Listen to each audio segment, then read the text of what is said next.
Militan Hamas menyetujui proposal mediator mengenai gencatan senjata antara Palestina dengan Israel di Gaza. Menyusul langkah Hamas, warga Israel yang keluarganya masih disandera menuntut pemerintah rezim Zionis untuk segera merespon hal tersebut.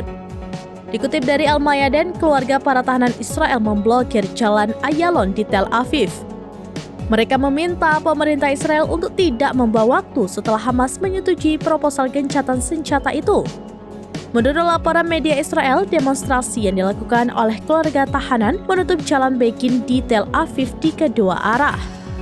Selain itu, ratusan orang juga berdemonstrasi di luar markas besar Kementerian Keamanan di Tel Aviv.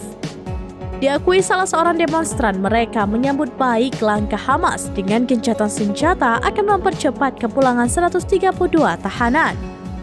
Mereka lantas menyebut ini waktu yang tepat bagi pemerintahan Israel membuktikan komitmennya terhadap para tahanan. Apabila pemerintah tidak segera memulangkan para tahanan, mereka mengancam akan membakar Israel. Namun, militer Israel malah meluncurkan serangan ke Rafah setelah Hamas menyetujui gencatan senjata. Sejumlah warga di kota tersebut terbunuh. Langkah militer Israel mendapat kecaman dari PBB hingga Hamas sendiri.